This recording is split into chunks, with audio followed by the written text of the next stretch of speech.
Como les decía entonces, ya se encuentra aquí en nuestra cabina de radio Daniela Mora. Ella es abogada delegada del Observatorio Ciudadano de Violencia. Lo dijo él. A primera hora. Iniciar conociendo de manera general, ustedes sacaron un informe de violencia política en las elecciones del 2025. ¿Qué datos dejó este informe? Bueno, muchas gracias. Quisiera empezar comentándoles que el Observatorio Ciudadano de Violencia Política nació en el 2023, con un informe de las elecciones anticipadas que se dieron para presidente, vicepresidente y también las consultas que fueron de Chocó Andino y Yasuní. En ese marco nosotros sacamos un informe que tiene una serie de inquietudes que se presentan a la forma de hacer democracia, a la forma en la que nosotros estamos construyendo nuestra democracia.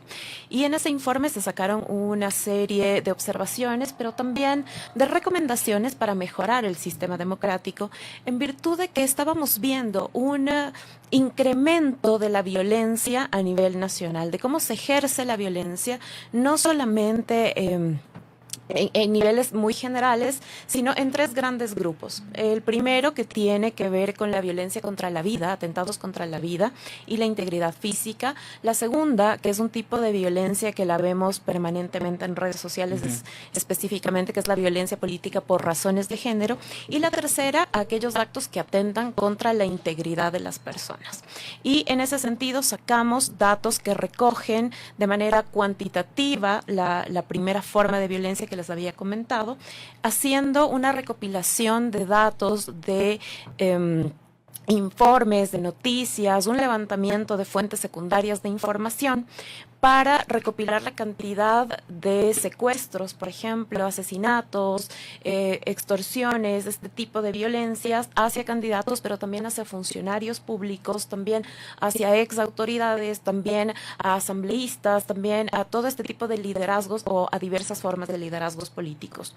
Y se crearon perfiles para lo que fue la recolección de data respecto a la violencia política por razones de género y a aquellos que atentan contra la integridad de las personas.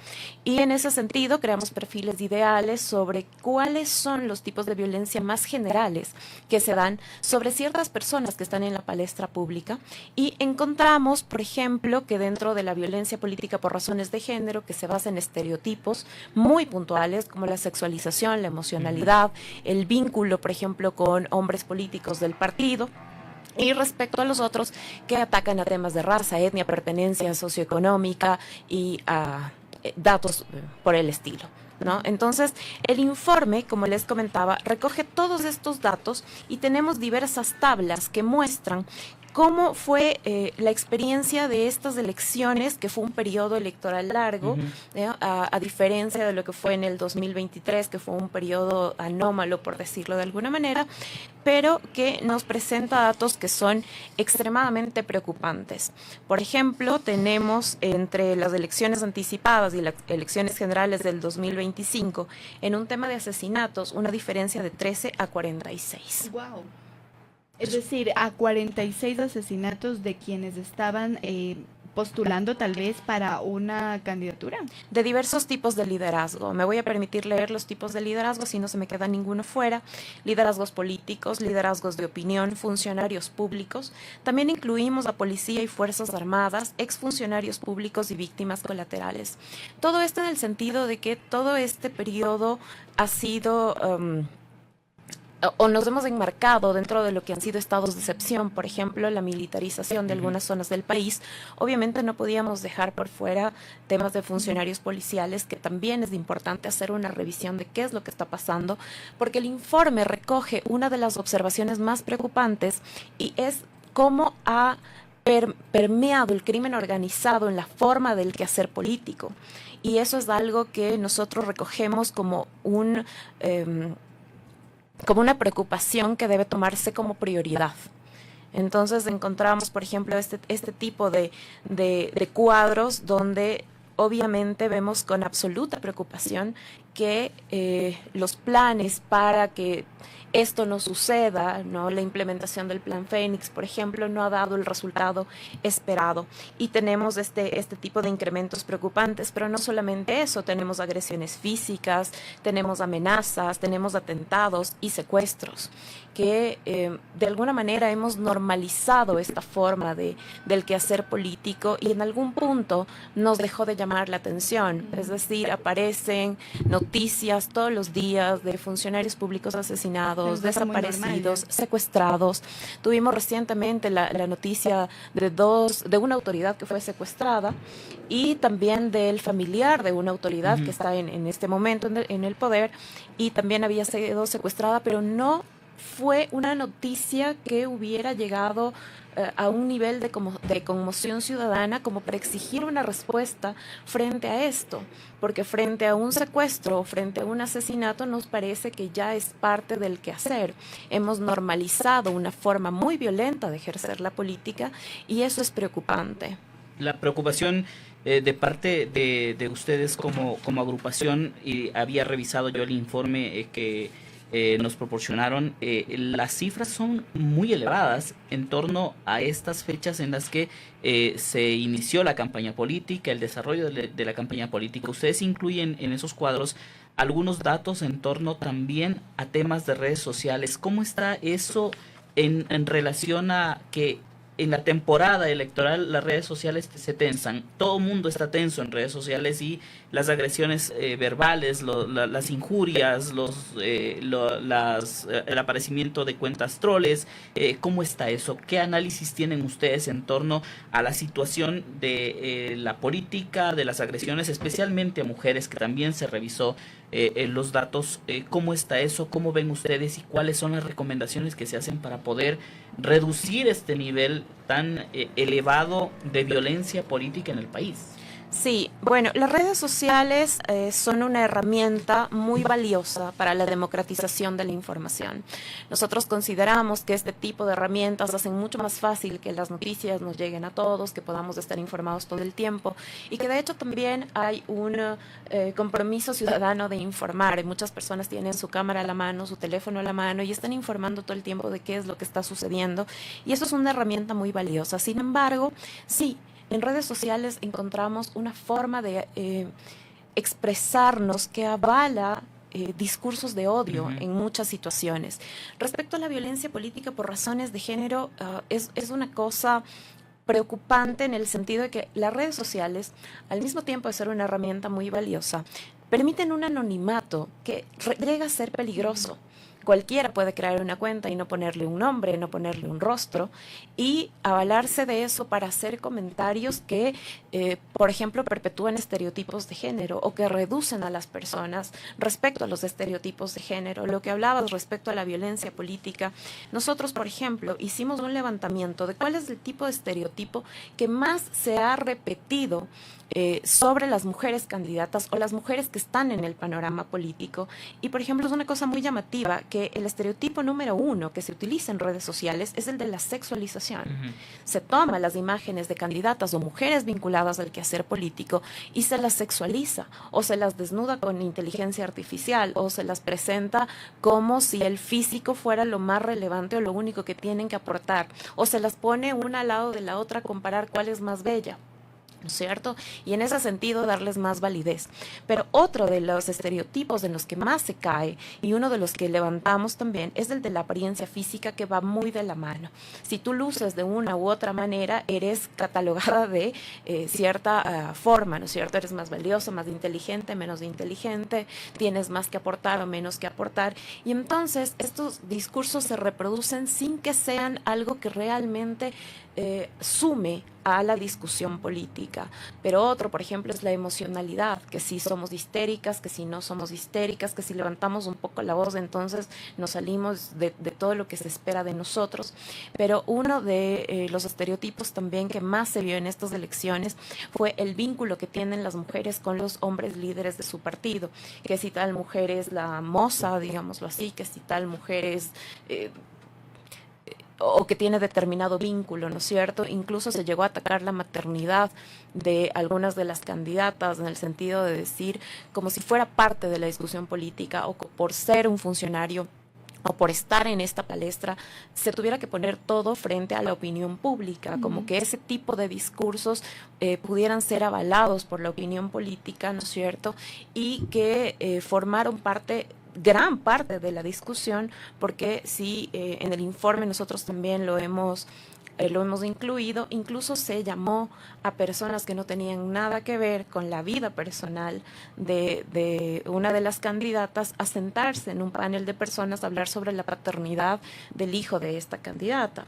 Y fue parte de la discusión política nacional, lo cual nos deja ver que hay un problema de misoginia, de machismo respecto a la participación política de las mujeres.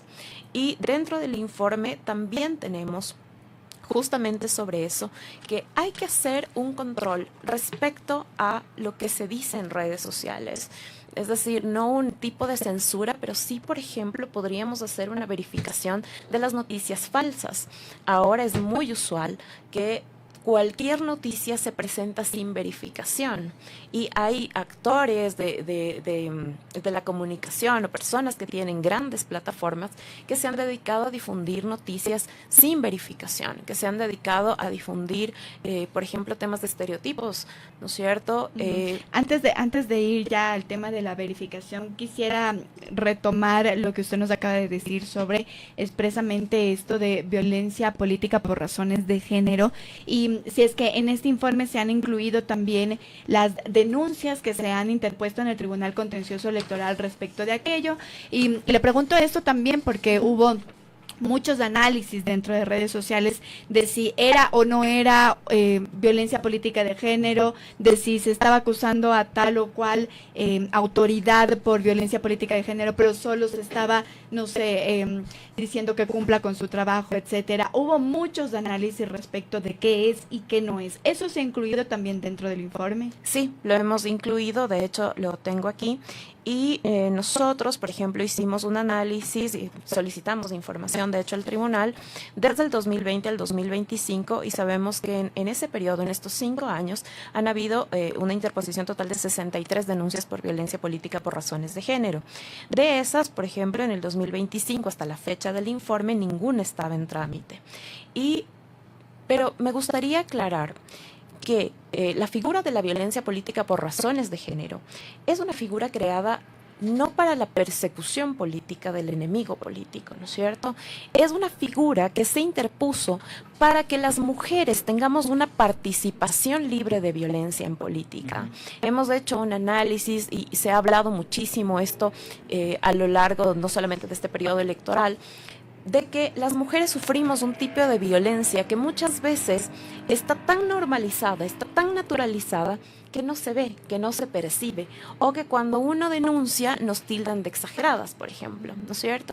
Entonces hemos creado o se creó esta figura para que nosotras podamos acceder a una participación igualitaria, o una participación donde temas como los estereotipos de género que no se utilizan en nuestros pares masculinos tampoco se usen en nosotros, porque por ejemplo es muy usual escuchar que una mujer es histérica dentro de un debate, pero no un hombre, y no importa cuántas veces levante ese hombre la voz. El hombre tiene liderazgo. Exactamente, hay una legitimidad de origen por el hecho de ser hombre. O por ejemplo, no hemos visto imágenes de candidatos o funcionarios públicos desnudados a través de la inteligencia artificial, pero lo hemos visto en las mujeres del quehacer político. No hemos, por ejemplo, cuestionado la maternidad de los hijos de los candidatos, pero sí hemos cuestionado la paternidad de los hijos de las candidatas.